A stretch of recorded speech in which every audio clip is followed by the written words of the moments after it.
call to order the special meeting of the Clarkston Board of Education. If you could please rise for the pledge of allegiance.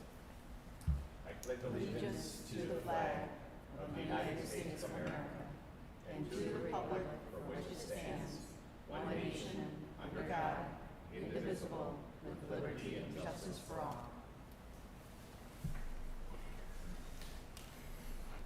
Mrs. McLean, could you please call the roll? Mrs. McGinnis? Here. Mrs. Crane? Here. Mrs. Love? Here. Mr. Heyer? Here. Mrs. Egan? Here. Mr. Need? Here. This meeting is a meeting of the Board of Education in public for the purpose of conducting the school district's business and is not to be considered a public community hearing. There is a time for public participation during the meeting as indicated in agenda items 3 and 9. Item 2 is the consent agenda. May I have a motion, please? I move to approve the consent agenda as presented. Support. It's been moved and supported. Mrs. McLean, can we have a roll call vote on this, please? Mr. Heyer? Yes. Mrs. Egan? Yes. Mrs. McGinnis? Yes. Mrs. Love? Yes. Mrs. Crane? Yes. Mr. Need?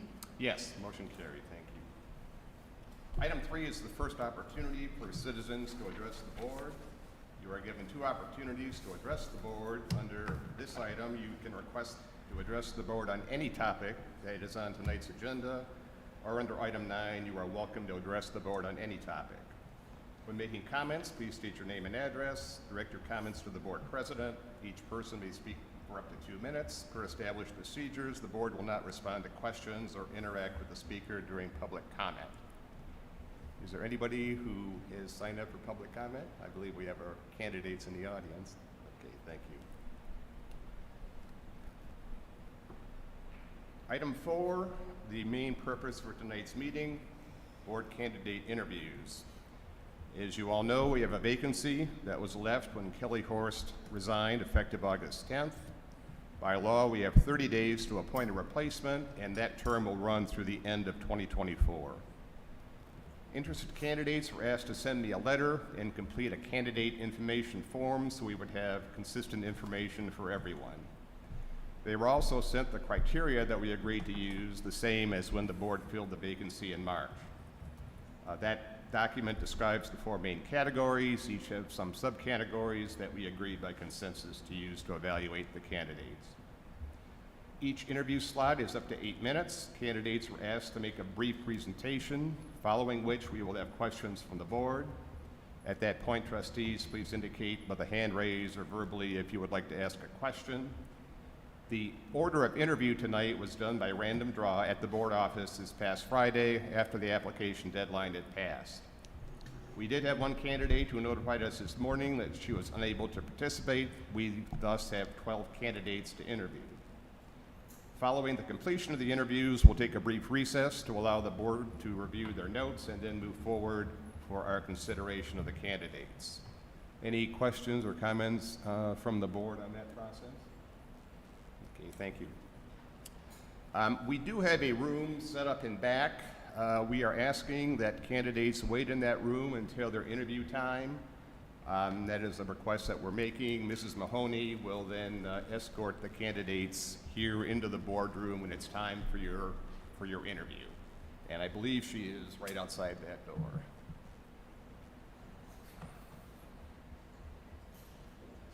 Mr. Boston, you can hang in there because you're first up. So,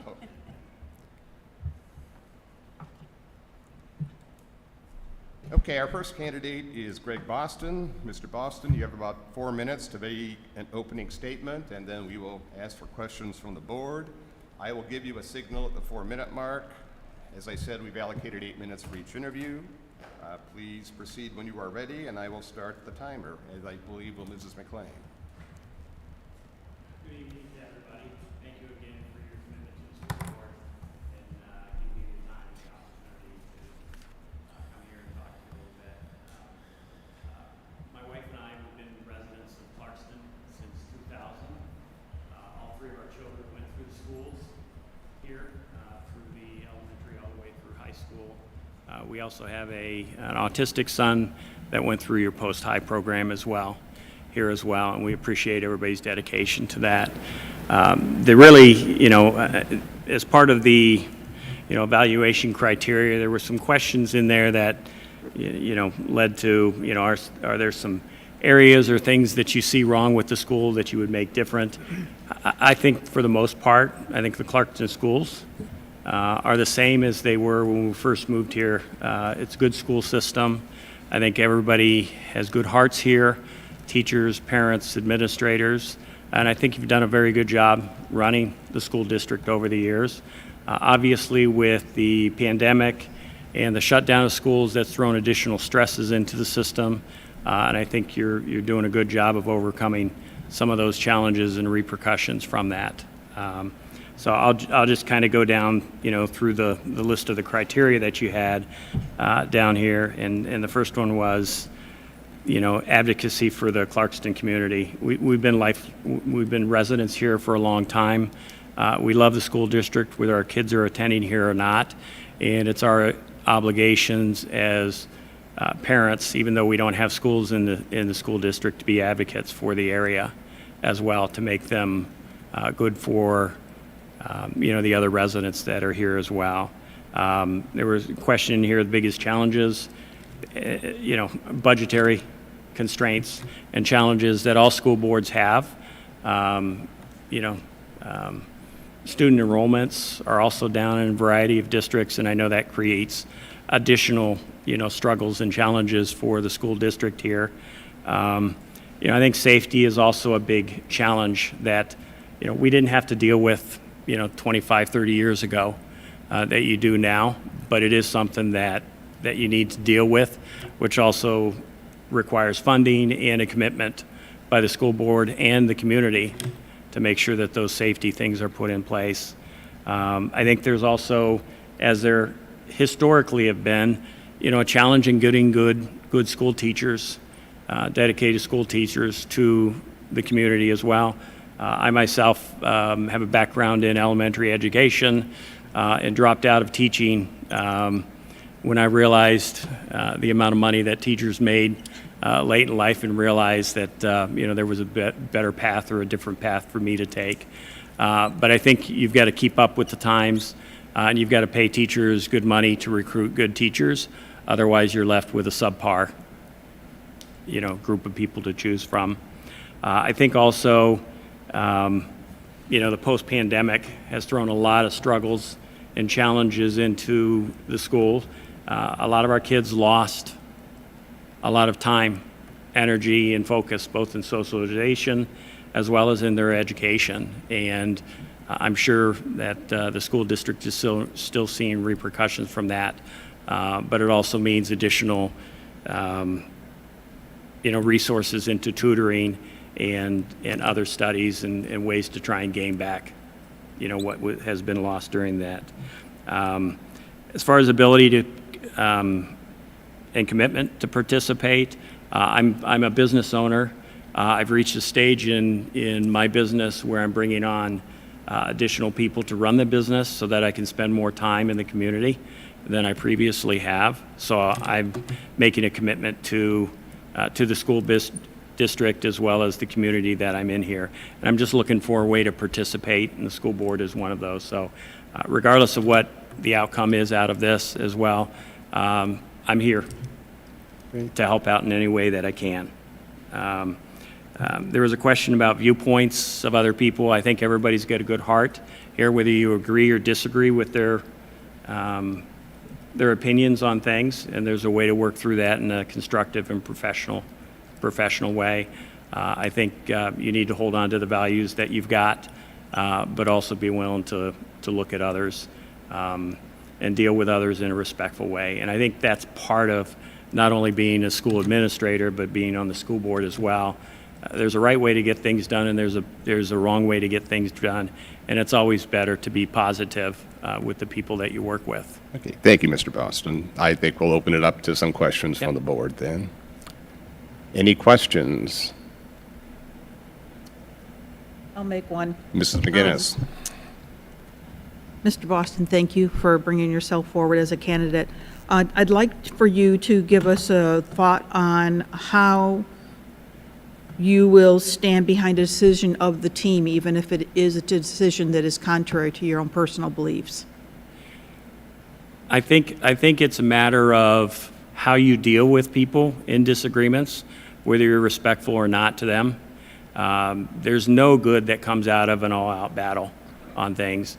And you've got to realize that everybody up here, whether you agree with them or they agree with you or not, everybody's got good hearts. And they're not doing this because of the money that's involved, obviously. And I think you need to support the decisions moving forward, but you also can do that at the same time that you hold on to your core beliefs and your core values. I think slinging arrows from the sidelines don't help. There's a right way to do things and a wrong way to do things, and I think, it doesn't help you to start a fight and pick a fight just for the sake of picking a fight and trying to embarrass somebody or bully somebody else on it. So I think, it depends on the decisions that are made as to whether you can fully support them or not. But just because you don't support a decision doesn't mean that you need to burn the field around them as well. So I think it would come down to the decisions that were made, but I think for the most part, you need to be supportive of the people around you as well. Thank you. Other questions?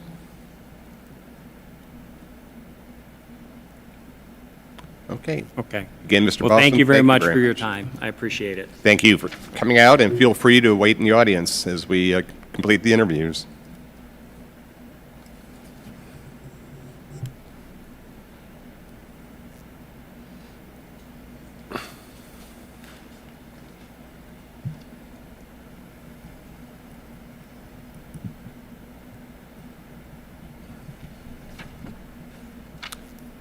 Heidi, is Mrs. Mahoney out there?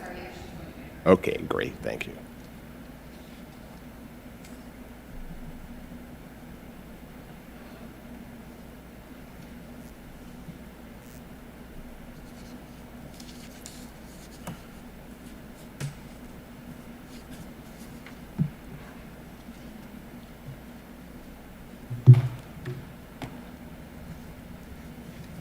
Hello. Good evening. Hi. Christina, is it Schutz? Yes, sir. Welcome, thank you. Each interview block is about 8 minutes. We'd like you to take about 4 minutes to make your opening statement, and then we'll open it up to questions from the board. So start whenever you're ready, and I'll give you a note number 4 minutes in if you. Okay, thank you. Thank you. Thank you so much for the opportunity to speak with you tonight. My time as a former high school teacher, 9 years of pouring my heart into my role as a parent, and my current position on the advocacy committee of the Children's Heart Foundation have all led me to presenting my candidacy to you today. As a former teacher, I'm wholeheartedly interested in providing students with the best possible academic experience. Curriculum should be enriching, challenging, and engaging, while easily enabling teachers to evaluate students both corporately and individually. Every child within our system is a unique person, and while successful district-wide data will always be important, academic success on an individual level looks different from child to child. The quality of education students receive is directly affected by the dedication of their educational environment to learn who they are.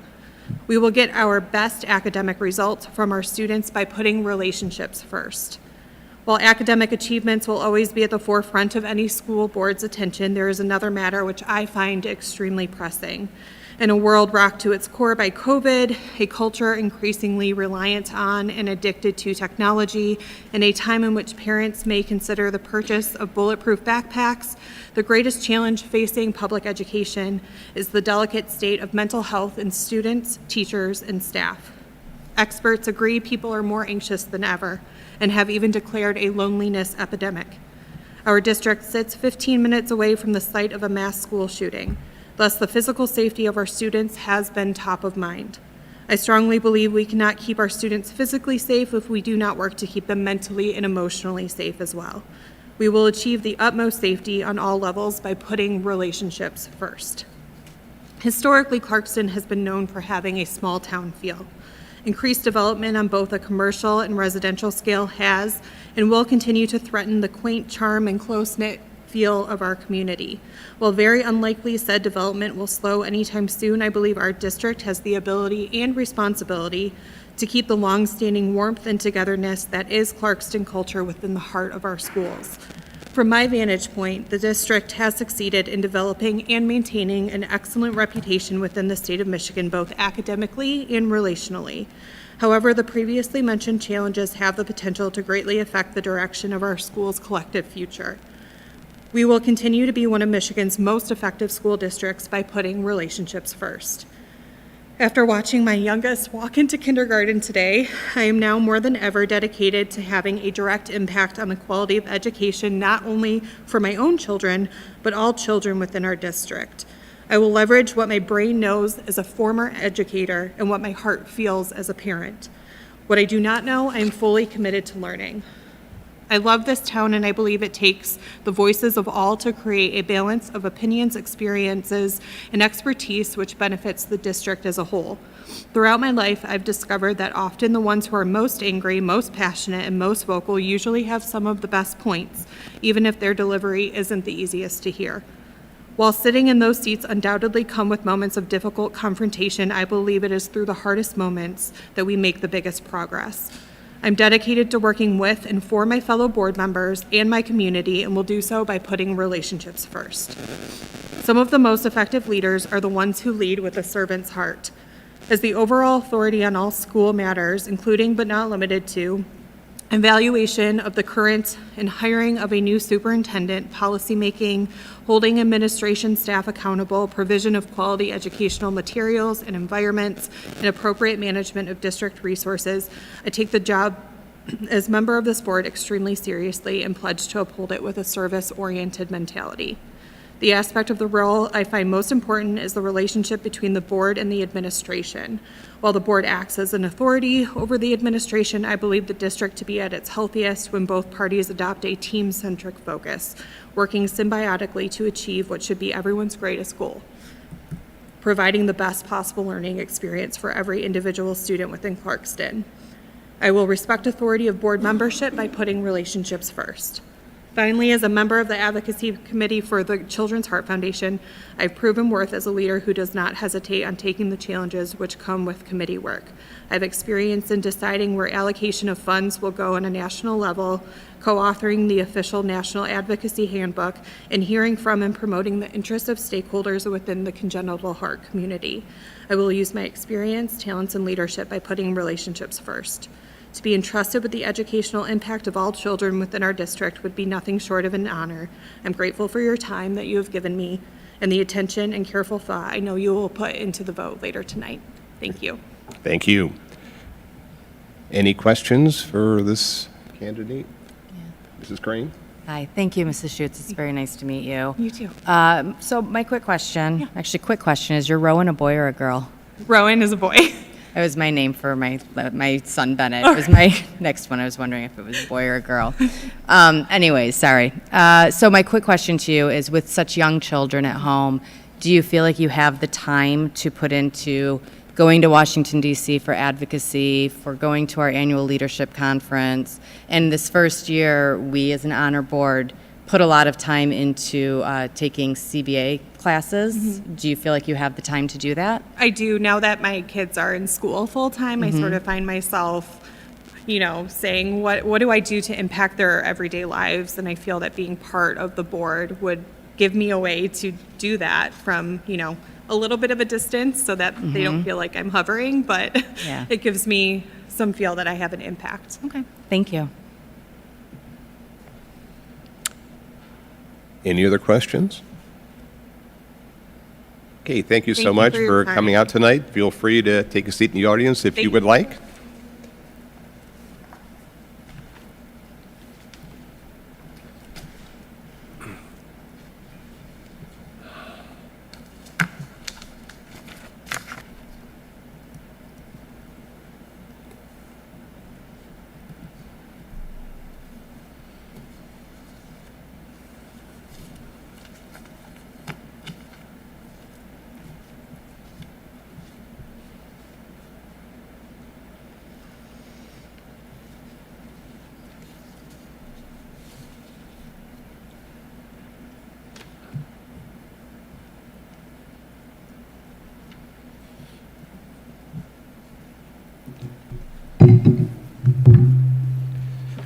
Hi, good evening.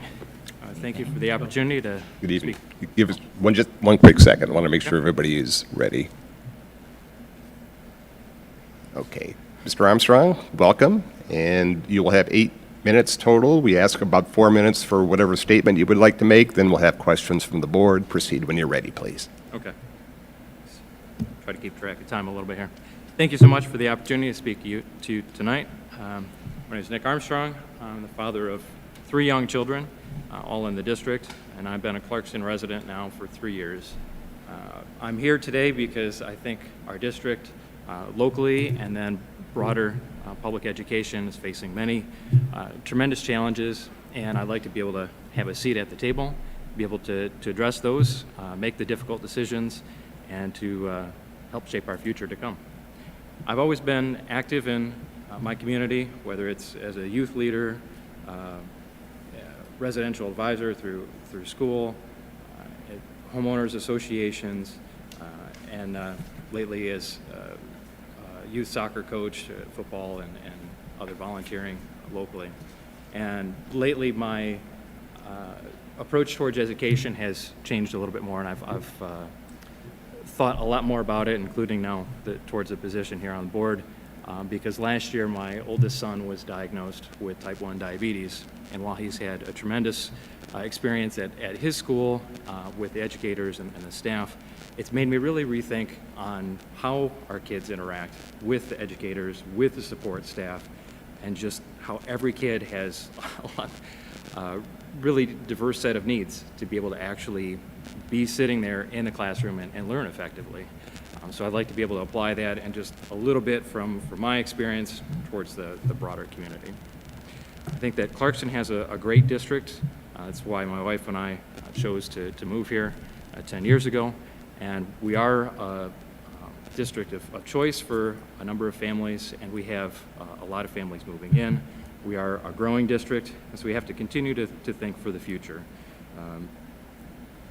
With that, we've got some aging infrastructure. We've got new buildings that we're with the middle school, and we want to make sure that we don't outgrow our community and saddle ourselves with a tremendous amount of debt, but also have the right resources for all of our kids to be able to learn and adapt to the future as it comes along here. For the broader public education, I think that we have a problem that still many kids are brought up to believe that the only path to success is a 4-year degree. And we have kids that spend, come out with a mountain of debt, still can't find a job, and then go looking for something else, and they realize that, or they don't realize that there are plenty of positions in public service, the trades, and anyone who's tried to do a home remodel or bathroom add-on, even installing a standby generator. You understand just how tremendously in need these positions are. There's vast opportunities, or unprecedented opportunities, as some of the older skilled tradesmen retire, and we don't have many people to replace it. And I'm not in there, but I'm a handy person myself, and I understand just the experience there, and just trying to get contractors in, and we don't spend enough time trying to prepare our young people for a path other than just a 4-year degree, and that's not for everyone. We need doctors and lawyers and teachers, but that's not a path for everyone. And it's also a threat to artificial intelligence, which is coming along, will replace a lot of those white-collar positions. We may be have the day where we have to make a decision if we have, can I get 30 seconds? You can wrap up. I just want to make sure we have enough time for questions. So okay, thanks. Where we have to decide whether we have educators, that are replaced by artificial intelligence in the classroom. So we need to make sure that we have prepare our kids for a diverse future, that positions that are not even available right now, and whether it's trades or a 4-year degree, who knows. With my time up there, I'll wrap up. I look forward to robust debate and just considering all sorts of opportunities. I wanted to talk a little bit about mental health, but I don't want to touch too much on the time here. So thank you for the opportunity. Thank you very much. Questions from board members? I have a question. Mrs. McGinnis? I very much in your mind thought about not all students are a candidate for a 4-year typical degree. I'm not sure if you're aware that Clarkston has a state-recognized construction trades program. And I'm curious if you might have any perspective on how best to engage our parents in helping their students choose a career path that is best suited for the student, and working with that student to stay engaged in that path so that when they graduate, they have the future that they've been dreaming of. Yeah, I think it starts well before junior and senior year, where a lot of people, okay, which path are you going to go down now? And to try to nurture those, where those interests are. And I mean, some people, they're fine working just to get a paycheck and then whatever, versus others, they have to do something that they love. And so I think whether you have an opportunity for parents to meet with counselors, but we need to do much more sort of job fairs or career sessions. I know I hardly had those even at university, and never at the high school level. So anything along those lines to just open up that discussion, be able to get kids to start thinking, along with the parents who recognize, hey, you have these, and these skills. They could be used for this. Thank you. Any other questions from board members? Okay, Mr. Armstrong, thank you very much for your time. I was an HOA president for 13 years, so I can appreciate what a thankless task that is, so thank you for that service. Feel free to have a seat in the audience as we can continue the interviews. Thank you.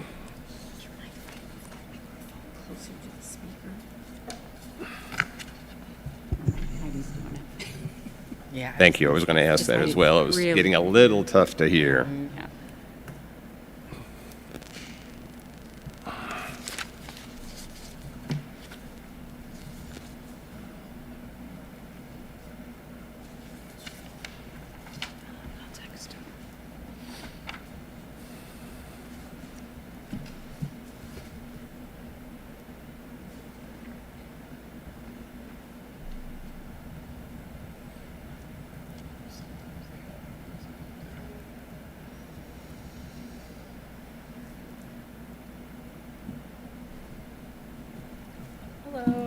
Hello. Hi. Should we just start reading or just? Okay. Good afternoon, Ms. Rinke. Hi. Welcome back. I know you applied the first time around, so Yes. it's great to see you again. Thank you. We have about 8 minutes for your interview session, 4 minutes or so for your opening statement, then we'll open it up for questions from the board. So please start when you're ready. I'll give you about a 4-minute countdown Okay, time. thank you. Thank you. My name is Lauren Rinke. I live in Clarkston. I work at the University of Detroit Mercy. I have 2 children enrolled in Clarkston schools. Thank you for the opportunity to be here and to share a bit about my background and my thoughts on the state of the district. To start, I think the main challenges facing the district are, number one, hiring and retaining qualified staff, obviously safety all around, making sure all Clarkston students have equal access to programming and curriculum, and continuing to support the social and emotional health of students and staff alike. I'm here for several reasons. Number one, Clarkston Schools had a reputation for educational excellence when we were looking to buy our home, and that was the reason we bought our home in Clarkston. It's been a positive experience since the day our oldest began kindergarten. She's now in 8th grade, but both of my kids attended North Sashabaw for elementary school. Our son is now in 5th grade in his last year at North Sash. And I have to say that the teachers and staff at NSE have always been supportive and willing to go above and beyond for both of our children and every child attending that school, regardless of their background. I've just been really impressed with the dedication that they have put forth for their students. We've also had a positive experience at the middle school and look forward to the same at the junior high. NSC has unique challenges that many of the other schools in the district do not share. As a former member of the PTO at NSC, I've seen these challenges firsthand. I've also built relationships with both the principal and the teachers to understand how they try to work through these challenges and what their goals are for the future. I want to be a part of ensuring that all students and staff within the district are supported and continue to thrive. And I am optimistic about the future of the district, and I want the opportunity to be a part of tangible and positive change. I've worked in higher education for going on 14 years, so I have the unique perspective of seeing students after they finish their K-12 careers. I feel that many students are woefully underprepared for the rigors of academic writing and interpersonal communication, and I would like the opportunity to support curricular efforts to make sure these gaps are closed for all students, whether they decide to go to college or pursue entry-level employment or a skilled trade. I believe that we have a responsibility to ensure that our students are prepared to affect positive change when they leave Clarkston schools. They should be capable of empathizing with others, accepting differences, and have the ability to understand and critique news and information. I want the opportunity to ensure that all Clarkston graduates are responsible citizens of not only our local community, but the global economy. You had asked in the last board's member selection interviews for candidates to discuss their ability to participate in boardmanship. I am excited to learn the ins and outs of what it takes to be a board member. I've watched the meetings on YouTube because I'm not usually able to be here at all of them. I'm consistently in search of professional development opportunities. I did all the master's coursework in secondary education, master's degree at Oakland. I do have the benefit of a flexible work schedule, and now that my kids are a little bit older, I feel like I have the time and I'm ready to work hard for the district, and I am interested in running for a full term in the next election. I feel that I'm an excellent listener, I'm diplomatic and willing to seek to understand multiple viewpoints, and I'm also willing to consider the various needs of all stakeholders in the district. I believe that political views should not be part of board decision-making, and thus I will do my best to remain impartial, both emotionally and politically. I understand it's the board's goal to work toward consensus.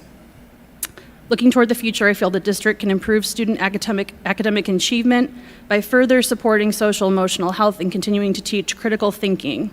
The district should continue to support teachers and staff so that they have the tools, time, and energy to be able to be adaptive in their teaching. We should continue to support measures of educational equity for all students and work toward creative solutions to ongoing problems. Thank you for your time and consideration. Thank you. Excellent, thank you. Right on time. Questions from board members? Mrs. Love? What would you propose to do for your dedication to DEI initiatives? What are some additional things you'd like to see here? Specifically or in general? Specifically. DEI is a large issue. I can give some examples of how I envision equity playing out, maybe like in an elementary art classroom, providing left-handed students with left-handed scissors. That's an example of equity in my mind. Allowing students to have access to materials that represent voices of their own backgrounds. Making sure that just everyone has what they need to be successful.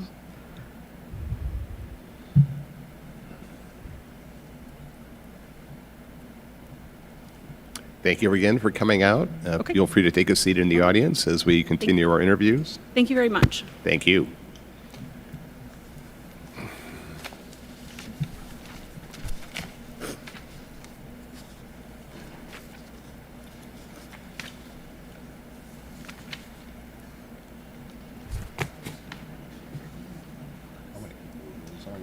We're going to have, Nancy, we told people that we would just keep moving. We have a gap.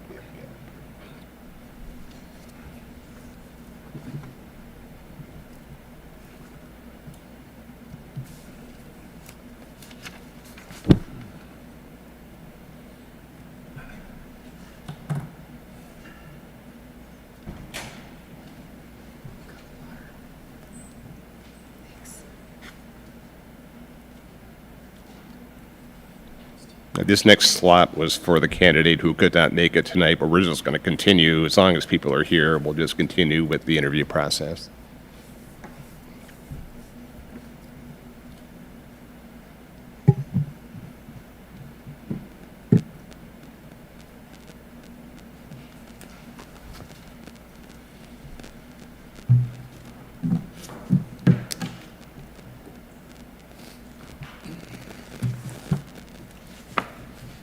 Good evening. Just give us a quick moment while people complete their notes.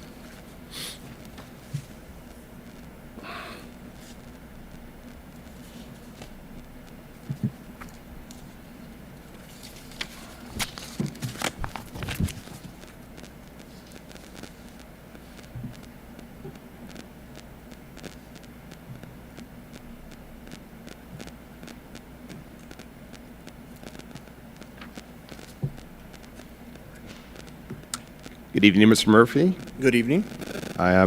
You have 8 minutes for your interview slot. We ask you to devote about 4 minutes for your statement, and then the remainder of the time will be for questions from the board. So Okay. please feel free to start when you're ready. Okay.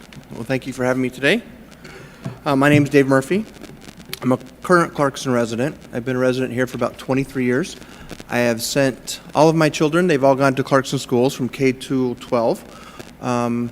Also including they've done Spice and Funshine and the preschools before that. My oldest son, he graduated from Western Michigan. My daughter currently goes to Loyola University in Chicago. She's an education major, so she's going to school to be a teacher. She's in her 4th year and she's student teaching in Chicago right now. My youngest son, my last one through the schools, he's a senior at Clarkston High School. He actually wants to be a teacher too. So he wants to be a music teacher, and his goal is to get into MSU. So we'll cross our fingers on that one. My family's always had great experiences with the schools, with Clarkston schools and the district. I've always felt it was very well run. There's always challenges and opportunities, but I think that's where the public needs to help volunteer and step up and do their part. I feel with my background, experiences, current involvement, people skills, networks, business acumen, strong bond in the community, and love for Clarkston that I'd be a great fit for this position. I'm a strong believer in public education and giving back to the community. I'm also retired now and have no problem with meetings, traveling for training or anything like that. I'm currently on the board at the Clarkston Family Farm. There I help fundraise, teach classes, help with field trips, run events, help make the farm a great place for kids of all ages and abilities. I'm also on the board and current president of CSIMA, which is Clarkston Schools of Instrumental Music. I've been on that board almost 10 years. Now I've been president for, I think, coming up 8 years. We have almost 1,000 students in that program. It's a very large organization. Lots of parents help, and it's definitely a lot of work and almost a full-time job sometimes. This is my last year there, so I am passing the torch now. So I'm kind of, looking at what I'm doing in the future, and that's part of the reason I'm looking at this for the future. I've coached sports in Clarkston. I've coached travel softball. I've coached regular softball. I've coached baseball for over 15 years. I've also worked with Habitat for Humanity and Make-A-Wish Foundations. I was the 2022 recipient of the Clarkston Youth Volunteer of the Year Award. And over the years, I've worked with Dr. Ryan, Dr. Rock on several occasions for topics I thought needed to be addressed and looked at. So I have no problem addressing issues and bringing things up as I feel needed in our district. With my corporate background, I have experience running large meetings, making hard decisions, having tough conversations, and staying professional. I get along great with people, and I'm good at building relationships. One of the current challenges I see in the district, I was trying to think of what would be some of these big ones. I work with kids almost daily through the different boards I'm in. I see all ages, and I really feel that we could possibly do better things with the mental health issues. I see a lot of depression, a lot of anxiety, especially spending a whole week with over 100 kids in band camp last week, working with them all week, and you see all of the kids, and I think that's something we can definitely address, and I see it at all levels and all grades.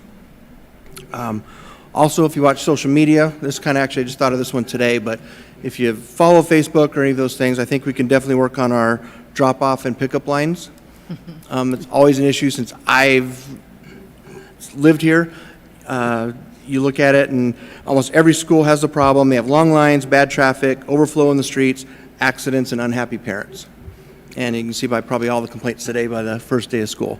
And like I said, it's always been something, so I'd love to try to figure out some type of solution for that. To wrap up my part, I know you already have all my information. I feel that I have a pulse on the kids, parents, community, and educators, and I'll work hard with the administration to make Clarkston the best district in Michigan. Thank you. Thank you, Mr. Murphy. Questions from the board?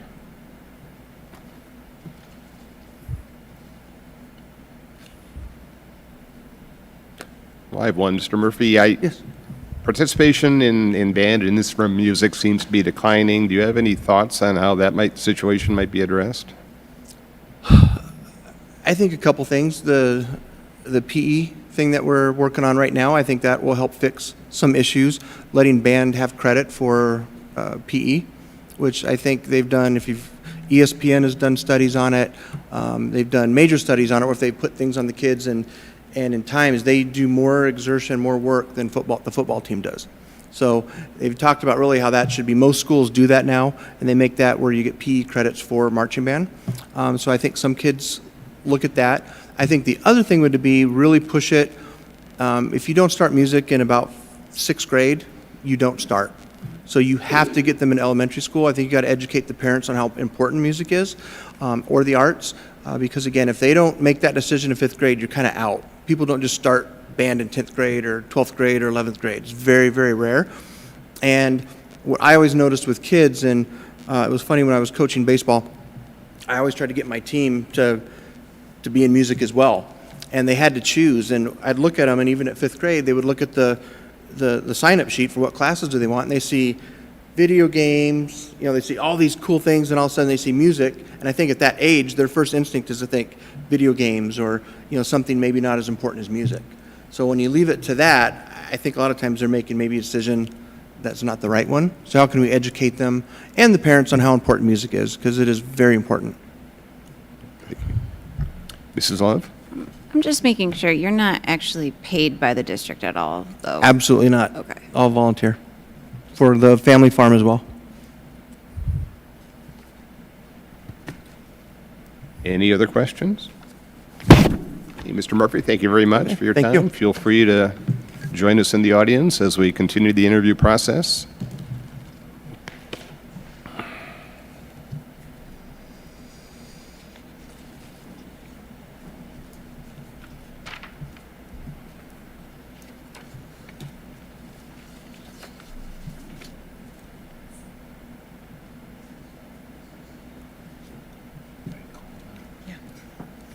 I knew better to bring this.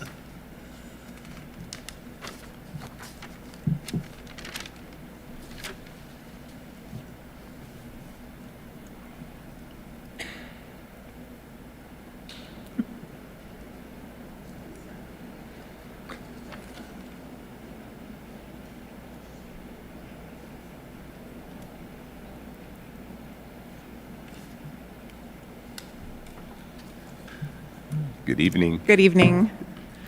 Just give us a quick moment while the members complete their notes, then we'll Sure. get started.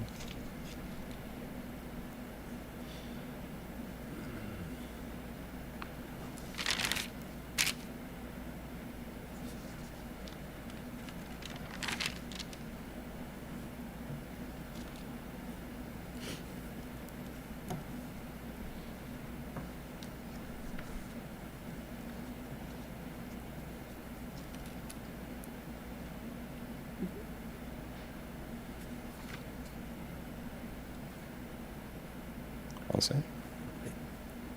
Good evening, Ms. Sullivan. Thank you for joining us tonight.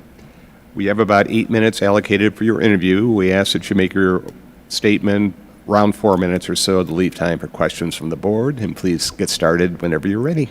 Okay, thank you. Good evening. My name is Sarah Sullivan. I am a Clarkston resident, Clarkston Community Schools alumni, and current parent of twin daughters who just started 4th grade at Independence Elementary in the district. I'm interested in serving on the Clarkston Community Schools Board because I'm passionate about the importance of high-quality public education, and I want to contribute my time and energy to support our community schools. I also want to give back to the district that provided me with such a great education many years ago and is now doing so for my daughters and our friends and fellow community members. Thanks to the education I received in Clarkston, I was able to achieve many of my dreams, studying and living abroad in Europe and Asia and receiving scholarships to attend college. I've had a fulfilling career in public service and have had many experiences that I believe would support my potential role as a school board member.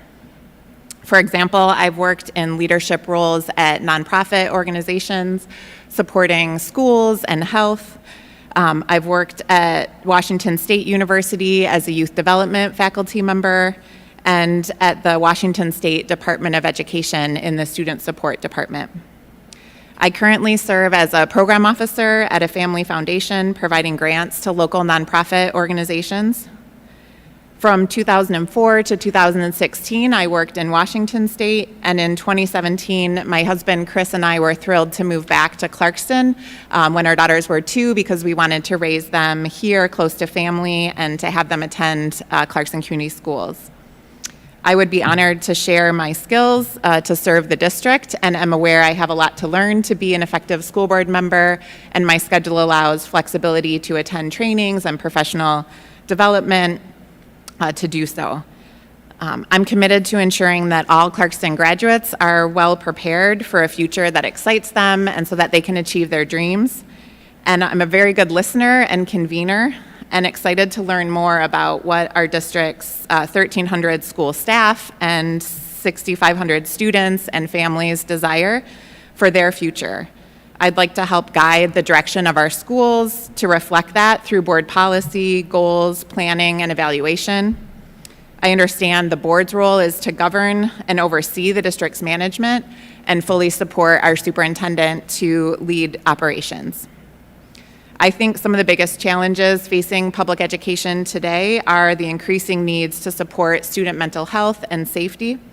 And I'm proud of how Clarkston Community Schools navigated these challenging times, and I'm excited to learn more from each of you and our students, families, and staff about their ideas to continue evolve together as a district. I would also love to see our reading and math proficiency rates to continue to improve so that all students in our district have what they need to thrive.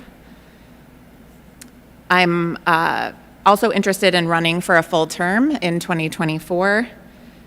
Thank you for considering my candidacy. I hope to have the opportunity to work alongside you and learn from you all and the students, families, and staff supporting Clarkston Community Schools. Thank you very much. Questions from board members?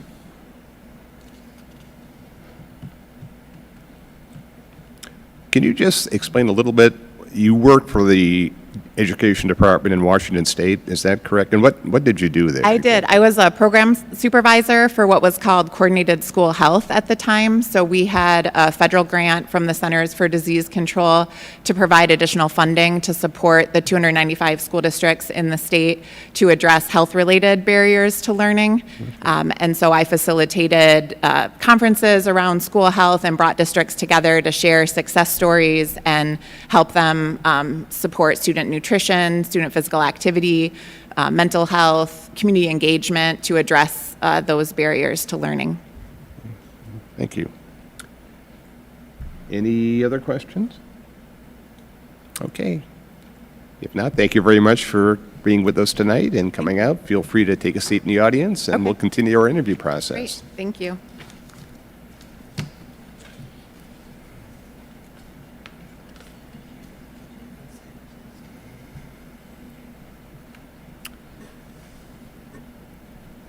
Our next candidate is not here yet, but the one after that is. So with the board's permission, I'd like to just flip that in order so we can continue to move. Okay, great.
Good evening. Good evening. Are we all ready? Okay. Good evening, Ms. Sivers. Thank you again for coming out. I know you applied the first time around, and welcome back. Thank you. We'll have about 8 minutes total for your interview time. We ask you have your statement take about 4 minutes, and then they'll open it up for questions from the board. And please feel free to start when you're ready. Okay, thank you. I showed up early to write it down on a legal pad, so I apologize, but I'm gonna have to read off of my phone now. 'cause We understand. We're out of Thank you. schedule, so We sorry appreciate your about that. flexibility in adjusting the order. Oh, Thank no, you. no problem. I just didn't want you to think I was, on my phone, but, but I am going to be on my phone. Well, good evening. Although I was exceptionally sad to see Ms. Horace resign, I am grateful for the opportunity to be in front of this board again and interview again and kind of reintroduce myself or answer any questions or outstanding issues that maybe weren't addressed the last time around. I am going to go into this assuming that the March interview process is now a blur for all of you, so I apologize if any of my opening statement is a bit repetitive. I have always had an unwavering passion for and commitment for public service.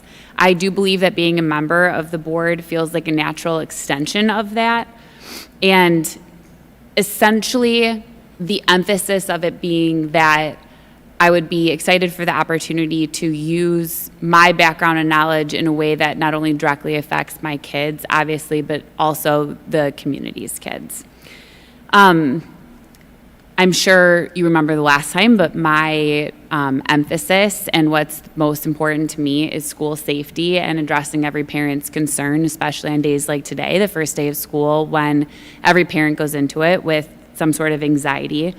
I understand that nobody's ever going to be able to guarantee my kids' safety at school, but I do want to be a part of that never-ending process of making schools safer.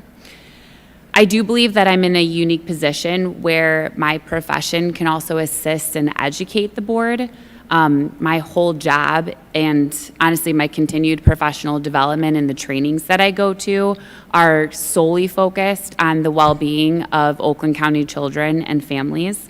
I'm excited that I could possibly bring what I learn at those national trainings and knowledge of the extensive local resources in Oakland County and specifically Clarkston to the board, and possibly educate on factors that maybe aren't usually brought to the Board of Education. I look forward to being a resource. For example, following up on the school justice project that I gave Dr. Ryan and Ms. Horace after the meeting in March. We had a conversation. I would love to take that up. I appreciate the communications that the board sent out in June and obviously last year in passing the resolution and on safe storage. I would love to take up that baton. I know that Clarkston, at least in my limited knowledge of who I've talked to, has a pretty decent foundation in trauma-informed care in each of the school, but I do believe that there's ways to build upon that, and there's opportunities that are low cost but also highly effective that I could help in assisting the board in bringing those up to date or just building on the program that is already in schools. I think Kaya can be stronger. I think our restorative justice circles and practices in our schools are a good starting point, but specifically just to build that bridge, I am currently on the prosecutor's board of restorative justice initiatives in Oakland County. I would look forward to bringing that research and talking to those professionals to Clarkston School District. As just another example of a crossover, I just had a meeting with Stacy Puzio in Clarkston School District about the restorative justice practice. It was just another example of how my daily profession already can cross over with the Clarkston School Board, and I would look forward to strengthening that alliance. I do understand that I don't have an educational background. I'm not going to pretend to ever know anything more than a teacher. I have strong faith in Dr. Ryan and his administration and building upon that and working with that partnership. And I'll be the first to say that I don't know what I don't know. And I will always acknowledge that. And I look forward to meeting with everybody. I know that there's a commitment in the learning curve. I'm licensed to practice in 3 states. I'm no stranger to the bar exam building on each other and having to do the hard work up front. So I look forward to doing that, and I'm committed to doing that. But I would like to highlight that any board, whether it's a school board, a local board, or a national board, is only as strong as the diversity of the background of the members that are on the board. And coming from a perspective of not only law enforcement, but as an attorney, and also the fact that I have a young 5er and a first grader that started today, at least for the next 7 years, I'll have an elementary school kind of boots on the ground perspective that I can also bring to the board, and would hope that that would just add to the diversity. I appreciate your attention and reintroducing myself, and hopefully there's any questions I can answer at the remaining time. Thank you very much. Questions? Mrs. Love? I was particularly curious. I'm excited about this transition to a phonics-focused reading, and you said in your letter that you would be willing to support Dr. Ryan in that transition. I just wanted to find out how you could bring value to that and help with that. So it was a little bit blurred in the beginning. I think you said phonics focus. Yeah, Is you that, said okay. that you could help Yes. with the I just wanted to transition. make sure. Yes. I will not be able to bring any value in terms of adding any additional knowledge. And like I said, I don't know what I don't know. However, I have done a little bit of research when I heard about Dr. Ryan's transition, and in my own research, which I'm sure is exceptionally minimal to Dr. Ryan's experience and his own research, that I would be on board with assisting with that transition. At some points in your career, you kind of have to defer to the experts, and I would defer to the experts on that education, and then that would be an assisted way of enhancing our literacy program in Clarkston. I have a question. Mrs. McGinnis? Question is a little, trying to find my wording for you. At this point in time in your professional career, do you believe you've landed at a place where you're looking to educate your children for the next couple years or more? That I'm looking to educate my children? You're licensed in 3 states? I am licensed in 3 states. And so I'm just curious if you feel you've landed somewhere where you're looking to stay for a length of time to educate your family and to call your family home. Yes. I don't want to take up too much time with this background story, but I've actually come full circle within those 3 states. So I actually started where I currently am 20 years ago when I was in high school. I was an intern there. So actually I've completed the circle, if you will. So my goal and my family's goal was for my kids to start elementary school where they're going to finish their schooling. Thank you. We're here for the long run. Good, bad, or indifferent. Well, 7 years of elementary perspective may seem like a long time, but let me tell you, it goes just I like know. that. So, thank you, Ms. Siebers. Okay. Please feel free to take a seat in the audience as we continue the interview process. Okay, thank you. Thank you.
We all ready? Okay, good evening, Ms. Cracker. Thank you for being here this evening. We have about 8 minutes for your interview process. We ask you to take about 4 minutes or so for your statement, and then we'll open it up to questions from the board. Please start when you're ready. All right, thank you so much for this opportunity this evening. My name is Carrie Crocker, and I would make an excellent board member for the Clarkston Community School District. As a mother of 4 children, I have had firsthand experience in the Clarkston educational system.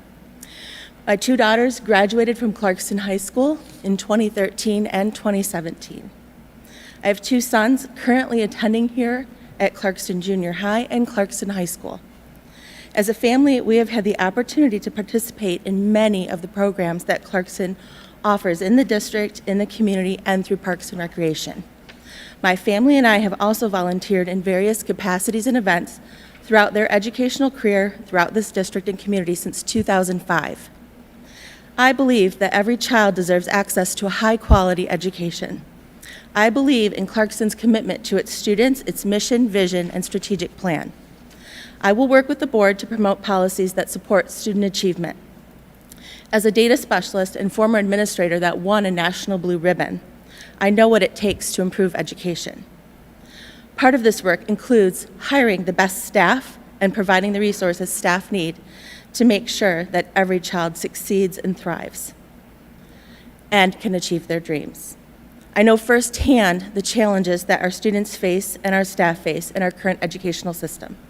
That is why I am committed to advocating for increased school funding, including special education students, and working to provide a welcoming and safe environment for everyone so that they feel challenged, engaged, and supported. What makes me unique as a board member compared to other candidates is my background and work in the experiences in the field of education, which is vast and has provided me the opportunity to be knowledgeable about many topics over the last 28 years. This would make me an asset to the board. I am empathetic and understanding to every position and person in the system because I have worked in every type of role, from aide, teacher, administrator, parent, and community member. This gives me thorough knowledge of each role and its connection and input to all stakeholders in the system, in the organization. I hold an educational specialist degree in administration and plan to complete my doctorate in June of '24, so this coming spring.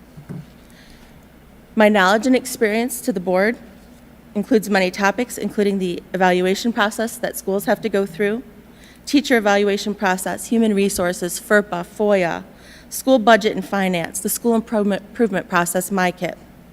My experience also includes a partnership with the Michigan Department of Education over the last 12 years. I consider myself a dedicated professional and compassionate leader. If elected to the board, I can assure you that I'm a continuous learner who will assimilate new information quickly. I'm a team player that will work with all of you to keep students at the heart of the decisions that we make. Our relationship as a team of 8 and decision-making is important as it impacts all the students, staff, and families of the district. Based on a recent survey conducted by Oakland Schools, we see that many staff are leaving the field of education because they feel stressed and not valued by their organizations. Just as we want students to have a sense of belonging, we want our staff to feel the same way too. As outlined in the district strategic plan, I would work to ensure that our staff feel supported and safe in our schools along with our students.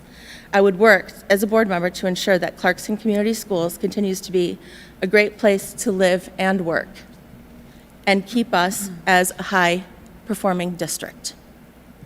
Lastly, I would work diligently with the board to stay on top of legislative updates. We know that the legislative updates handed down by MDE impact how we work together and support the district work. I would work collaboratively with all of you to ensure we are in compliance with legislation and advocate for the district on behalf of students, staff, and families in Clarkston.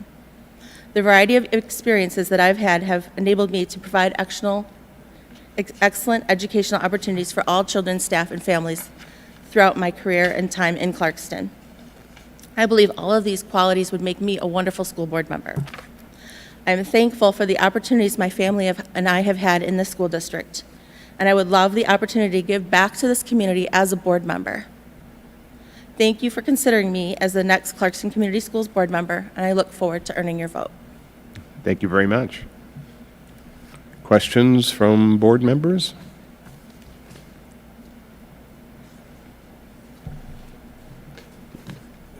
What are some of the things that you've done with the Michigan Department of Education over the last 12 years?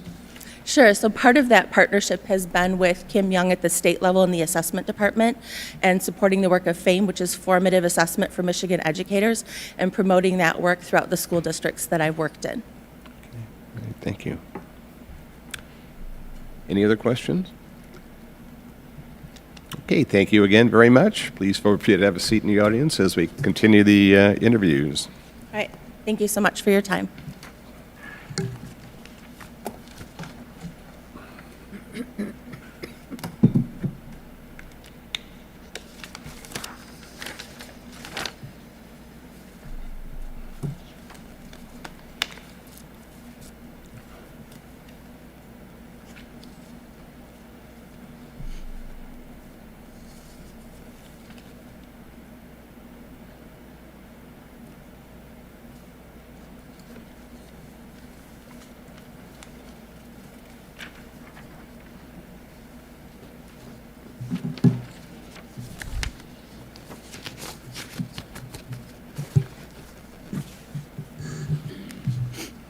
Just give us a moment, if you would, please.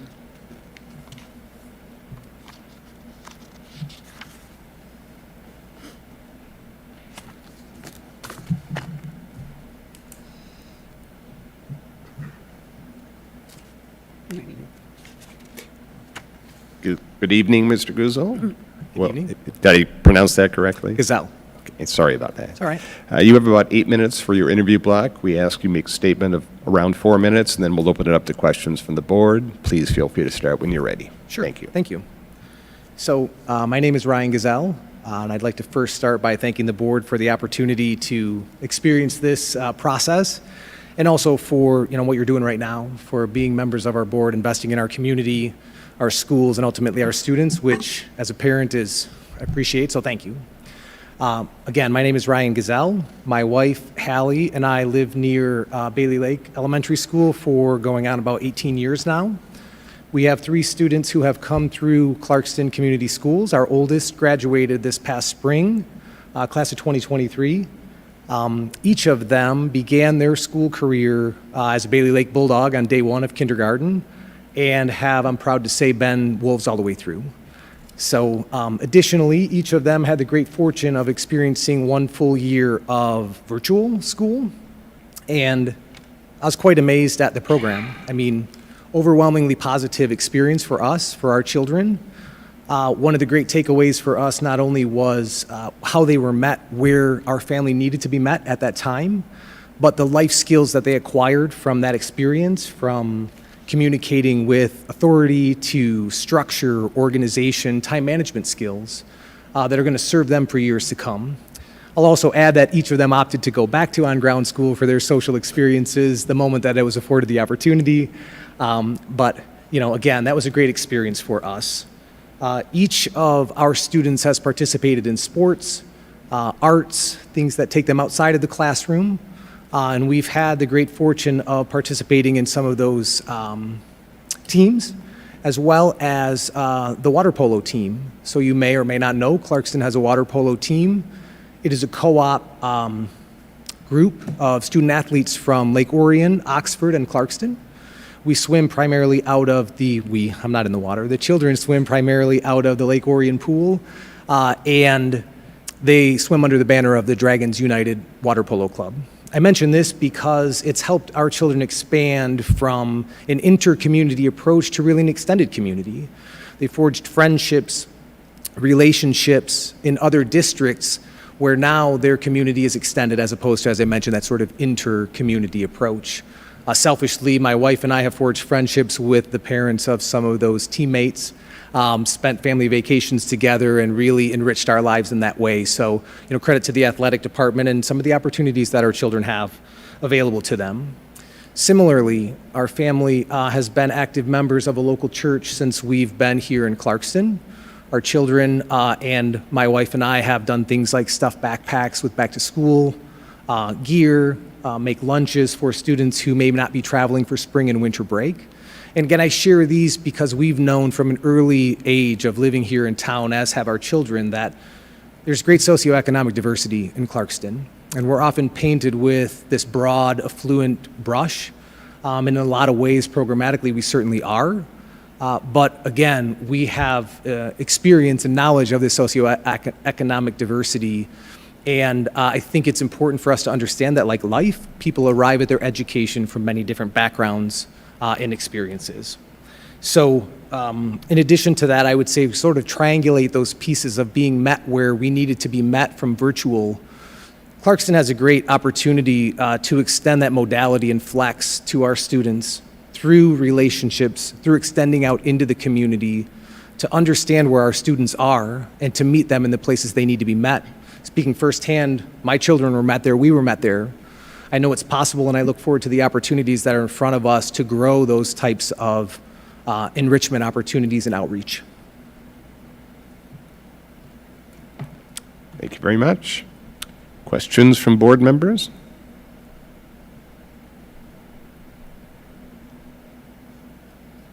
Going once, going twice?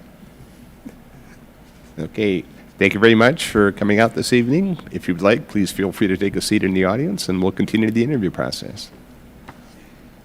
Okay, thank you.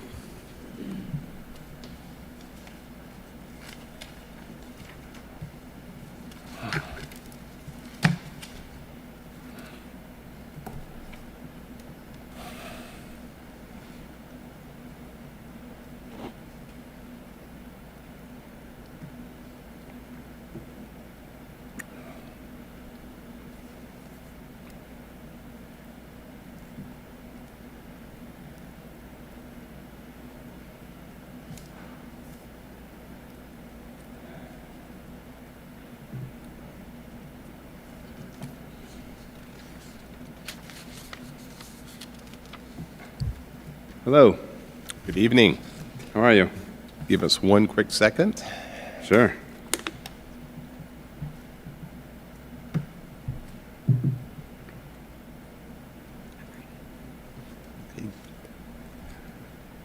Good evening, Mr. Waldron. Thank you for being with us tonight.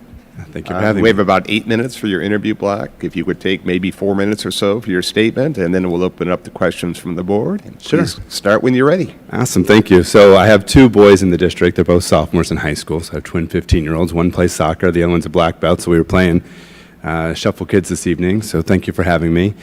I think we're in a really unique position for a school board because there's lots of things happening. And of a father of 3 boys, I'm eager to be a part of their education process.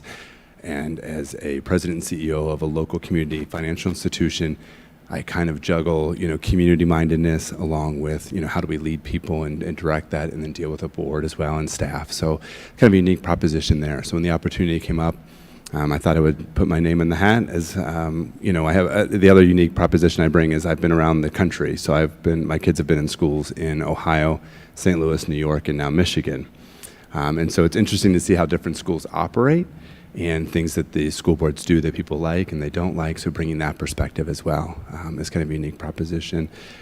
We plan to be in the district till they at least graduate and beyond that. So hopefully this is it for us. We've moved around 3 or 4 times and we want to stay put here in Michigan. So it's great to be here. I think community and how we work with the community is important. They're a huge stakeholder, and so as you're looking at homes in the area, of course, you want a great school district. So I think it's important for the board to be, versed and communicated with the community as well. I also think that, as a board, you have to make tough decisions. And so having open conversation and dialogue is really important. Not unlike what I do daily, either working with the board or working with over 400 employees that work for my company. So a good role there. Governance is important. I think having open and honest discussion is important, whether you agree or disagree. But when you leave the room, I think it's important that you have a united front, that whatever decision is made, regardless of what side of that aisle you were on, that you stand in consensus with the rest of the board and how the vote went. That's kind of my position statement. I know it was a little shorter than 4 minutes, but what questions can I answer? Absolutely. Any questions from board members?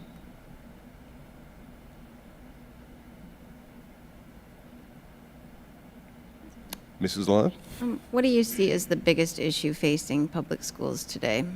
I think just the idea that how they continue operating, correct? I mean, so what you have is you have this weird dichotomy of homeschool because people are pulling their kids out of school. You also have private schools coming in. So I think it's remaining relevant. I think it's imperative to take part in what's happening not only in the political environment, but the economic environment as well. And I think you have to kind of run that neutral ground and understand what's happening. But I think you have to come in with a mindset of what are we doing for the students to make sure that they are well-rounded. As a father of 3 boys, I have 3 very different children. I have one who was a straight A student, went through high school and went through COVID, and nothing fazed him, you know, no matter what. I have another student who's athletics, and so he's involved in fact, I'm missing the second half of a soccer game right now. But you know that he's athletic, and so how do we help that student gain confidence and move forward? And then I have another student who's a black belt in martial arts, so it's not even related to the school system. But how do you keep them involved day to day in the school? And so I think it's really important to have a student mindset in front of us. And so how do we make the schools the best we can for those students to learn? And give them each and every student an opportunity to make sure that they remain relevant within that classroom. Thank you. Anything else? Okay. All right, thank you. Thank you very much for being with us this evening. Feel free to take a seat in the audience or go to the soccer game. That's your choice, certainly. Thank you, I appreciate it. Thank you for being with us this evening.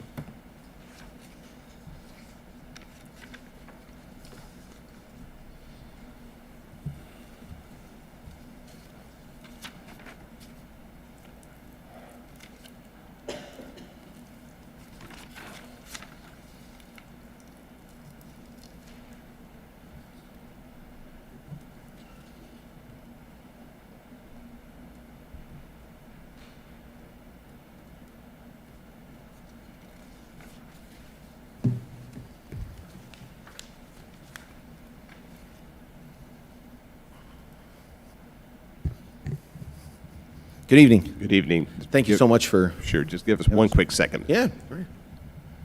Just want to make sure we've all our board members have made their notes from their last interview. Ready? Okay. Mr. Lockhart, thank you for being with us this evening. We have an 8-minute interview block. We ask that you make a statement of around 4 minutes or so, and then we'll open it up to questions from the board. And please start when you're ready. Fantastic. Well, thanks so much for having me tonight. Can you hear me all right on here? Great stuff. My name is Scott Lockhart. My wife, Beth, and I have 4 children. I moved here in 2019. She was here already. And when we decided to pick our family home, I had already fallen in love with Clarkston and the community. I'd been coaching the kids in Clarkston's rec sports programs almost from the time I met her. The kids were 9, 6, and 3. We now have a 2-year-old to add to that bunch, so we go from 16 down to 2. And it was very quickly that I realized how much I loved being in Clarkston and wanted to keep and raise our family in Clarkston. I'm a problem solver by nature. I love to dig in, figure out what the problem is, try and see it from all sides, and decide what the best answer is for as many people as possible. You may tick someone off along the way, but you got to figure out what the best answer you can come to. You're not going to please everyone. It reminds me of a West Wing scene where Martin Sheen talks to a milk producer and why he was willing to tax him or not tax him. And he said, in that case, it was because he was looking out for the kids. And he said, I screwed you on that one. But he was honest and he told why. And I think that's important for the school board to be able to do that with its decisions. I'm a lifetime learner. I went back to school at 30 to get my MBA. I did that overseas. I was a kid that was raised in Michigan and didn't have a passport till I was 26, but lived in England for almost 3.5 years, and then went back to school at the University of Oxford, where I also had my eyes open to people from 50 different countries. And I still use those resources across my professional and personal experience today. A South African buddy saw something online and said, hey, hope you're doing well. Things looks like you've got it under control. I know I can tap into that network for all sorts of problems. And while that may not seem directly like something that may apply to the school board, it's always nice to have those people out there and to say what works for you and why. If I look at the multiple viewpoints, that really started to develop that with me. From somebody that grew up in Michigan, went to college in Michigan, and hadn't left the state for a little while, that ability to look at multiple viewpoints was enhanced by that experience. I'm a fractional CFO, which I look at as a CFO and COO, CPA by trade that does business valuations and also these other roles with companies. And the finance and accounting person has to play in all the sandboxes. So while I might not always get my way from a numbers perspective, because sometimes the business decision makes sense, you got to go sell it to the team afterwards. So I've learned how to keep those in balance. To be able to participate, I do make my own schedule. I'm flexible around the fact that we have 4 kids, but they understand what's important as well. So I have the flexibility to wake up and decide what I'm going to do each and every day to help the school board out, meetings, overnights, whatever it may consist of. I don't have experience with the school board. I have worked, as soon as we moved into our neighborhood, I joined the homeowners association, first on a limited basis, almost in the same perspective here, on a committee, and then moved into a full-time role on the board as the treasurer for the following 2 years from there. So giving back to the community is something that I want to do and be involved in. If I'm going to be part of it or have a thought and a purpose and an opinion on it, it's easier to do so if you're working with it and trying to help out along the way. And being an advocate, as I mentioned earlier, before I even moved to Clarkston, I was walking around the house saying, "Go Wolves." So coaching the kids, we were the Wolves. I do love the idea that the kids are all go Wolves. From the time we get them at 4 years old on the soccer fields here, go Wolves, and have that community. And that community feel is why I'm so passionate about being involved in Clarkston as well. Because as you walk into the junior high and the high school, as my daughters have started at both of those schools, you see that there's husband and wife teachers, or there's principals and students that are going there, that people aren't coming in. Not that it's wrong to come in from the outside, but there seems to be a darn lot of people in Clarkston that are coming in and keeping their kids in their district or working in their district or having both people work in the same district. And I think that shows what kind of community it is. When we talk about challenges and threats, I think we think about funding, either good or bad. I think there's going to be some growth, and that's a challenge, and it's a good challenge to have as we see new building developments here, right? We've got a huge sub going in across the street from the high school. I was driving to pick my daughter up the other day off Andersonville Road and didn't even realize the full expanse of where Clarkston is, and just thinking somebody's going to tap into that space at some point, and that's going to pose a challenge and an opportunity for the district as those grounds become more developed over time in theory. If there's a few things that I think that we've got to be aware of, the politicization in either direction. Is that 4? Yeah. I'll wrap up. Wrap up. Yeah, no wrap problem. up. Of learning, class sizes is something we got to be really considerate of. I think that's something love to have a conversation about. So, in conclusion, I want to build consensus. I want to work along with all the stakeholders and be very honest to them. And if I'm lucky enough, continue learning from all of you in a short-term position. And if that means for a longer-term role that we evaluate, I'm not going to promise anything today because I haven't even seen it from the inside yet, but I'm not opposed to the idea of what the future may hold. So thank you so much, and I look forward to your questions. Hey, thank you. Questions? Mrs. Green? Hi, thank you for coming out tonight. So is today your kid's first day in Clarkston schools? You said No, you moved. they've gone there before. Okay. And then they came back. My wife was working in a private school, and it was much Okay, easier for her that's to right. drive the cars and drive everybody in one direction, keep everybody on the same schedule. Sure. And then when she was able to leave her job and now no longer a single mom, and we were able to figure out what's the best fit for the kids going forward, we brought them back to Clarkston. That was going to be my question. I'm sure there were many factors. There's in always a moving lot them. there. Well, and I will say my Either son's a way. 6th grader is in a private middle school, and that's just what's right for him. Mm-hmm. But my parents have taught me that what was right for me wasn't right for my sisters. What's right for his sisters isn't right for him right now, and that's not anything against Clarkston. That's just what's right sure. for him. Well, welcome back Thank to the you. schools. I hope the kids have a wonderful experience. They were lucky. The one that left in 2nd grade was seeing people in high school that she remembered, and it's been great. So you'll see them both on the sidelines in the varsity cheer team this year. Good. Any other questions for Mr. Lockhart? Okay, well, thank you again for coming out this evening. Please feel free to take a seat in the audience. We have one more interview. We are a little ahead of schedule, so we will take a quick break right now. Our last interview was not supposed to start for about another 25 minutes or so. So we'll take a quick recess, and as soon as our last candidate arrives, we will continue the process.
I'm ready. You ready? Okay, sounds good.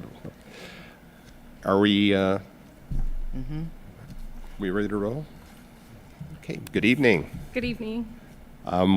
We have an 8-minute interview block for each candidate. We ask that your statement be about 4 minutes or so, then we'll open it up to questions from the board.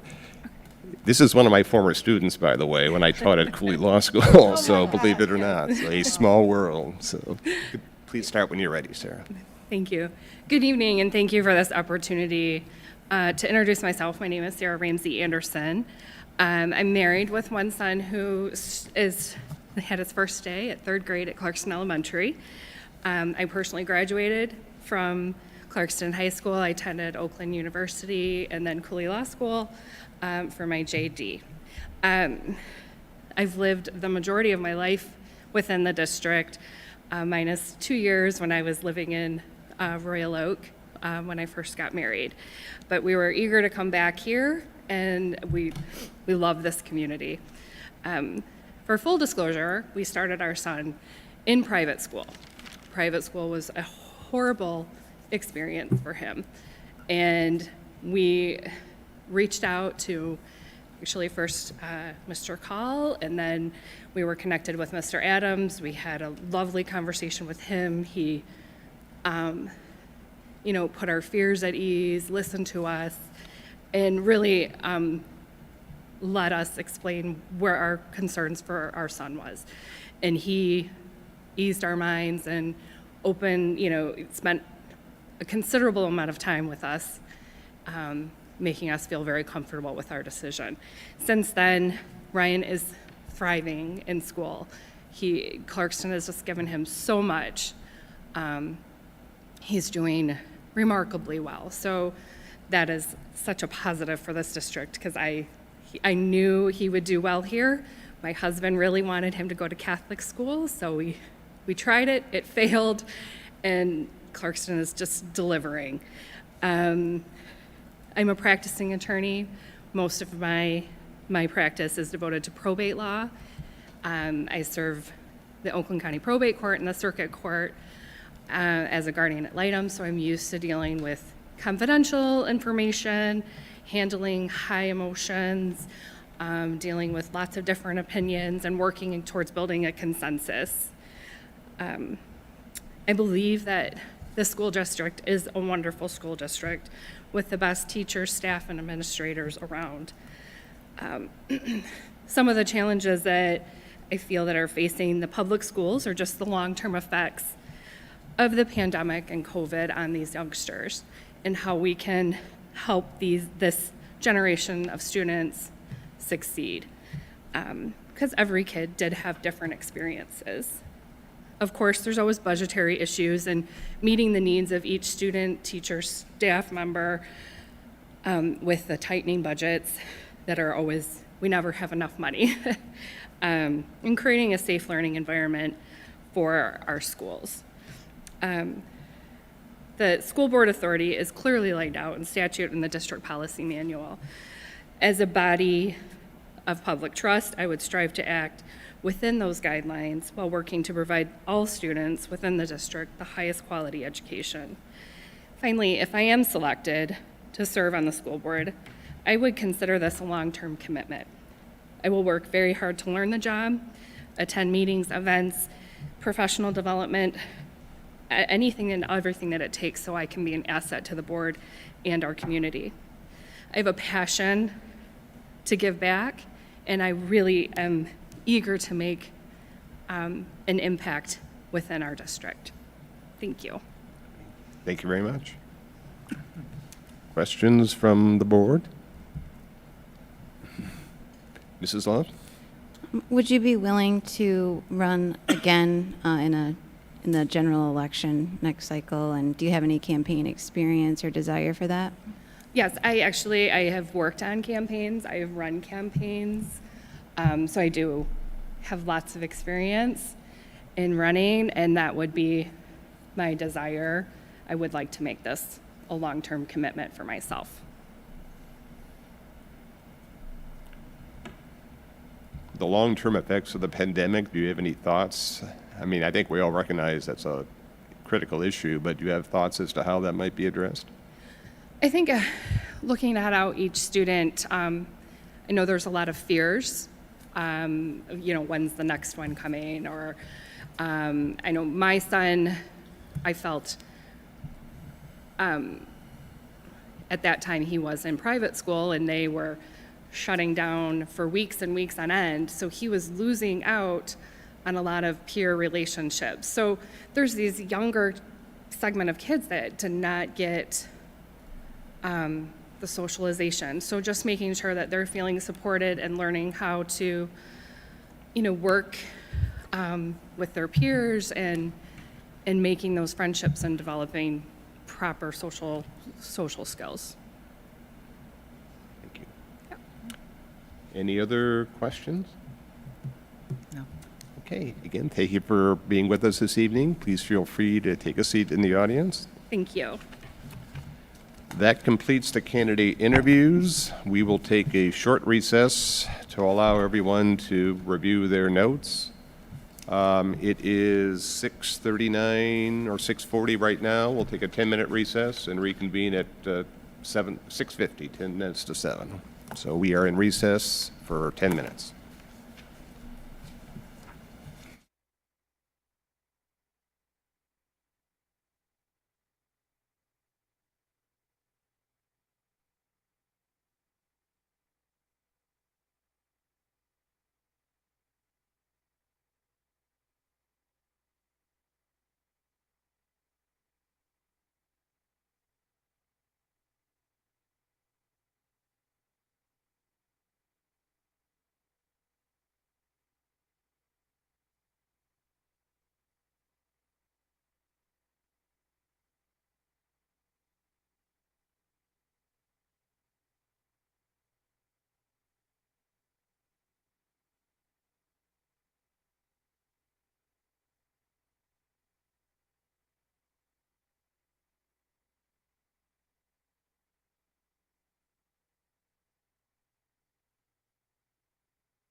The meeting.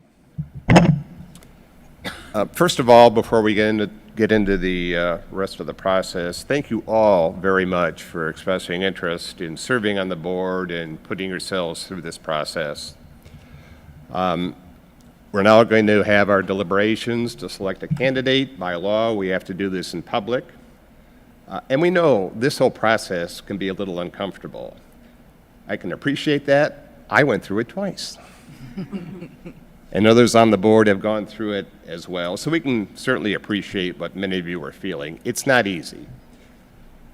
I think all of us can agree that we have an excellent pool of candidates who you've heard from tonight, a very diverse set of talents and experiences, and it says a lot about the Clarkston community that we have so many good and talented people who believe in public education and are willing to put themselves forward to serve on this board.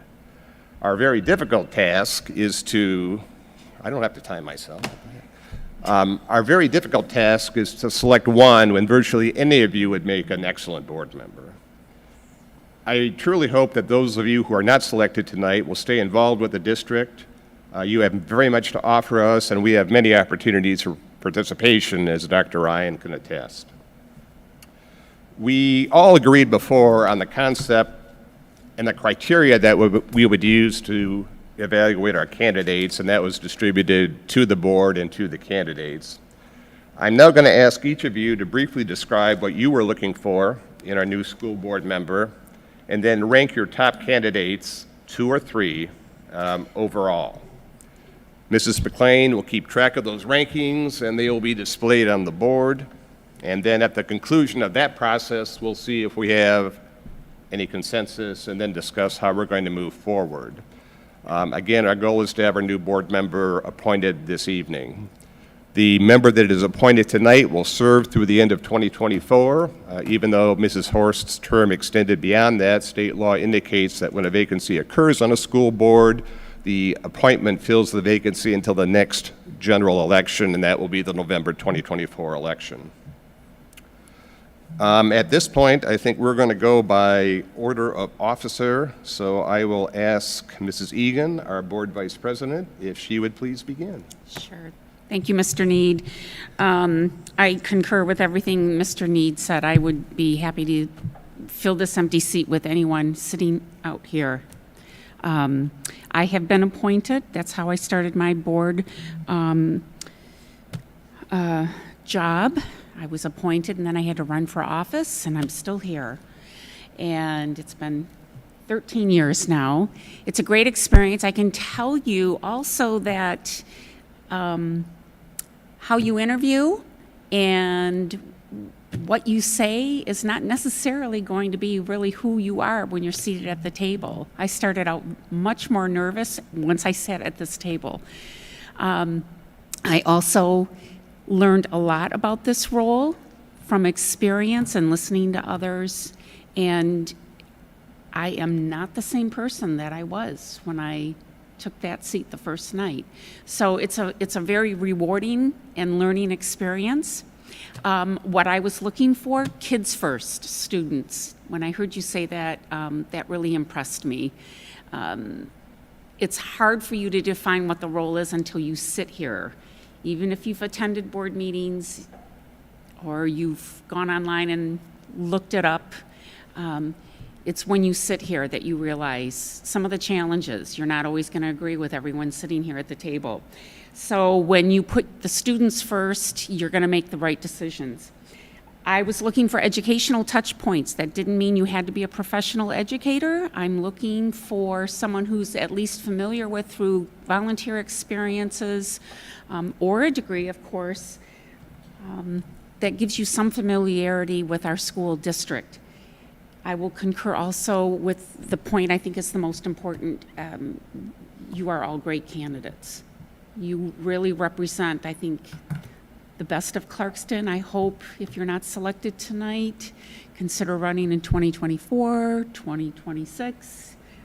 Stay with us. I was also looking for just your general demeanor, friendliness, how you communicated, and if you talked about how you made decisions. Okay, so I'm splitting hairs, but I did have 3 just because one was so close. to the other two, and I'm like, oh. So my top three candidates were Jacqueline Sivers, Christina Schutz. Am I saying this right? I apologize if I'm mispronouncing Schutz, okay? And Sarah Sullivan. Okay, thank you, Mrs. Egan. Mrs. Crane, you're now.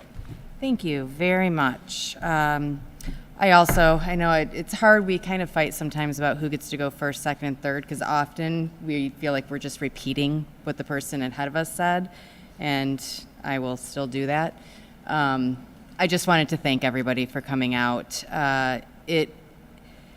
When it happened last time and we were just blown away by the people who came out and ran, unfortunately tonight nobody has the added benefit of already having been on the Clarkston board for many, many years and been trained. So, but we do appreciate it, and I also echo what Mrs. Egan said, and I really, truly believe any one of you will be able to do a really good job. So thank you, and I also hope for the 11, because there was 13, 11 of you who don't get appointed tonight, I hope we see you. I hope we see you around the district, in your schools, at board meetings, and all of that. That being said, my criteria emphatically was exactly what we gave to you: the advocacy, the ability to commit, willingness to consider and respect multiple viewpoints. So I was looking for people to touch on those. The one that I was going to let slide quite a bit was the understands board and policy governance, the role of a trustee, because I don't think I would have been appointed if that were a requirement and I had to interview. I really don't think that that's something that you can just know, even if you serve on other boards or you do things. It is, as Mrs. Sivers said, moving on a jumping train. And I was looking for people who recognized that, who were willing to do that, and who knew how to ask the questions and what questions to ask. So along with that, I was looking for people who had had visibility before tonight. Had I seen you at a board meeting? Had I seen you at district events? Had I seen your name come across in an email? Have you ever spoken at board meetings?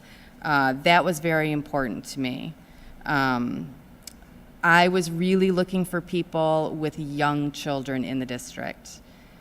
Before Mrs. Love was elected, my son was the youngest one, and he is a 9th grader. So I think that there needs to be diversity. What? No, sorry, Mr. Hires' kids are younger. Sorry, but he's been on for a long time. Sorry. Anyways, still looking for young people.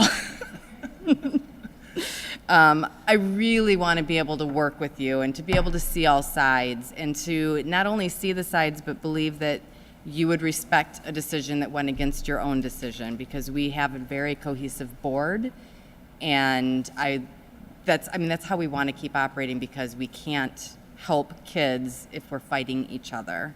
A couple of the things that really stood out to me, I think Mrs. Schutz, you said, great leaders often have a servant's heart, and that resonated with me very much, because I feel like all of us up here just want to help the kids, and I feel like I got that really from everyone who sat in that chair, so thank you. I don't think anybody would be here if they didn't want to help, so I do appreciate that. Mrs. Sivers and Ms. Rinke, thank you a million times over for doing this again. That meant so much to me, because it meant, well, that your heart, that you really wanted it. I think that you wanted it for the right reasons, and I appreciated that. Mr. Murphy, thank you for all of your volunteer work over all of the years. They're all near and dear to my heart, and it was great to see you up here as well. Mr. Gazal, I love the Gazals. I love seeing them. You guys are the biggest advocate for all Clarkston students. I love seeing you everywhere that I see you. So thank you also for being here.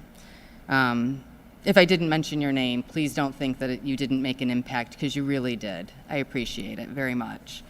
That being said, again, splitting hairs, I am going to pick 2, even though I really wanted 5. So, my top pick is Mrs. Sivers.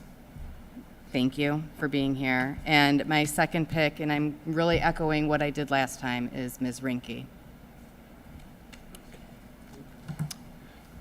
Thank you, Mrs. Crane. Mrs. McGinnis?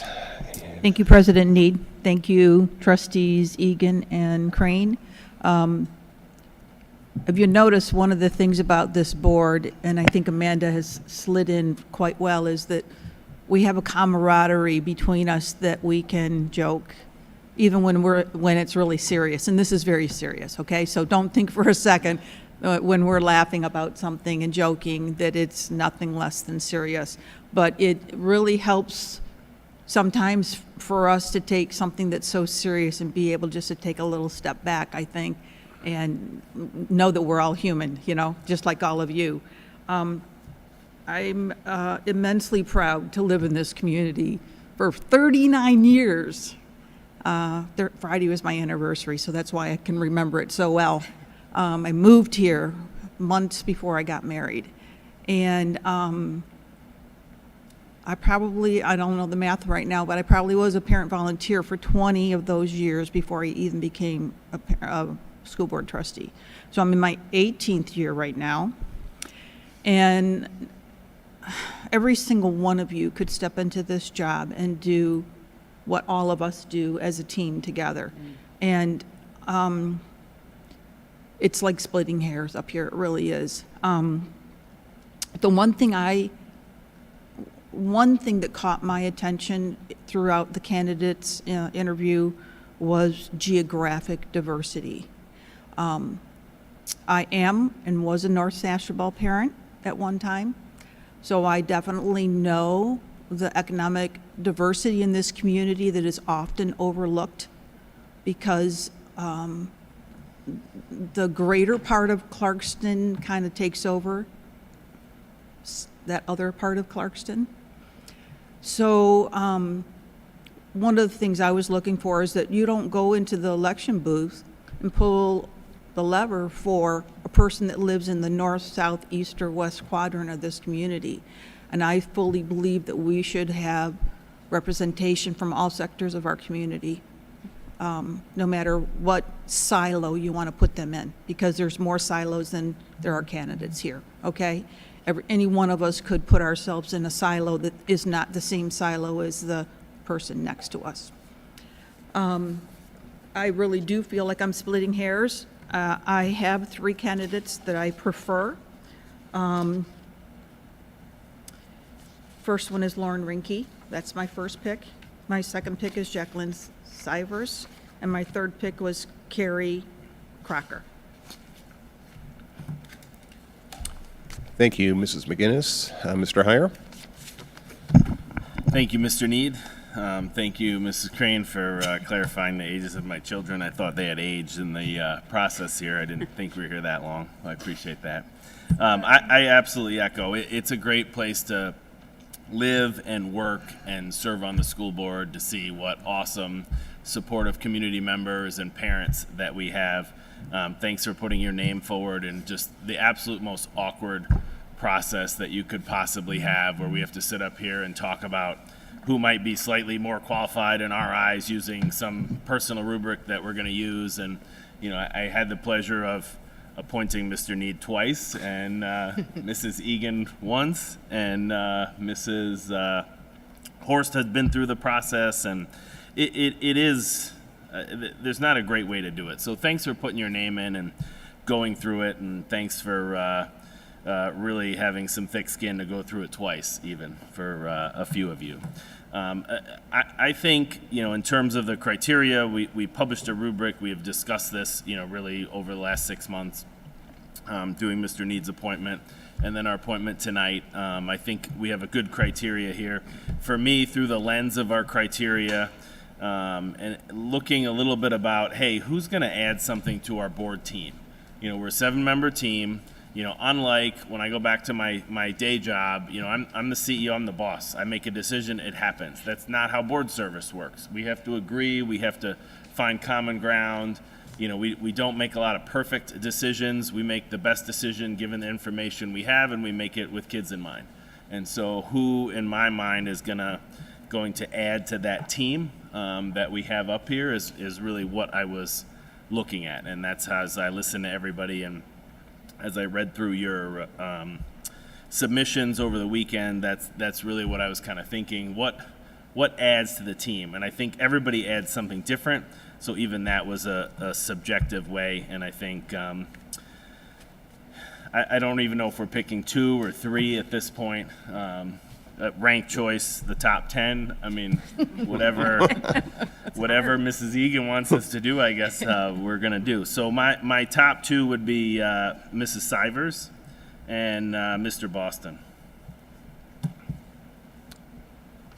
Okay, thank you, Mr. Heyer. Mrs. Love. I think we've pretty much covered a lot of it, so I'm going to keep it brief. I just wanted to also find a candidate that had children in the district and somebody that was going to bring a balance to the board. And all of you are great, and I hope that you stay involved in any capacity with the schools. And I'm always available if you want to call me, email me, have any questions. I'm always here. I am going to go with Greg Boston, Sarah Sullivan, and Scott Lockhart. Okay, thank you, Mrs. Love. In looking at the experience and talents of our candidates, as Mr. Heyer mentioned a moment ago, I was looking also for somebody that would complement the diversity and strengths that we have. I had a conversation with Dr. Ryan last year, and we talked about the diversity of talent on our school board and how being able to view issues from different perspectives, different lenses, and different experiences really made us a strong board and was very, very valuable. I looked at personal experiences, ages of kids in the district, education, work experience, volunteer background, and of course their presentation here tonight. And a couple of people have mentioned that collegiality is important as well. We do get along. That is very important when you're making critical decisions and tough decisions. We respect each other as individuals, whether we agree all the time, we don't. But at the end of the day, we work together and we move forward. So that said, my 3 candidates would be Jacqueline Sivers, David Murphy, and Carrie Crocker.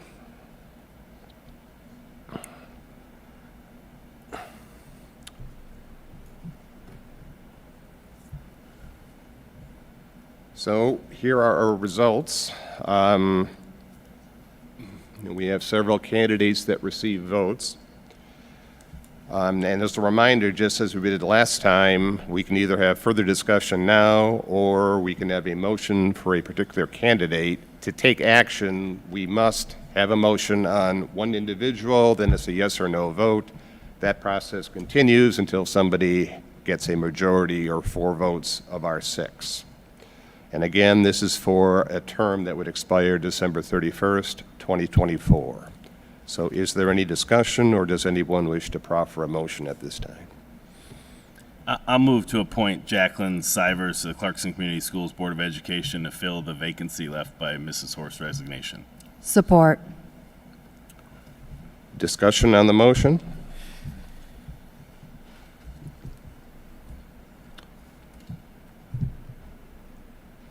Hearing none, all in favor of the motion, please signify by saying yes. Yes. Any opposed? Opposed. Motion carried. Congratulations, Ms. Sivers. And again, thanks for all of you for coming out.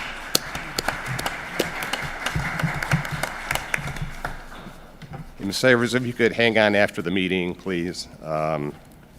Did you want to say something, or? Oh. Okay. Okay. Item 9 is citizen comments. Citizens are welcome to address the board on any topic at this point on the agenda. Is there anyone that wishes to address the board? Okay, hearing none. Information items. Our next Board of Education meeting is Monday, September 11th, a regular meeting here in the boardroom beginning at 7 p.m. Item 11 is adjournment. May I have a motion? Move to adjourn. Support. All those in favor say yes. Yes. Opposed? Motion carried. We are adjourned.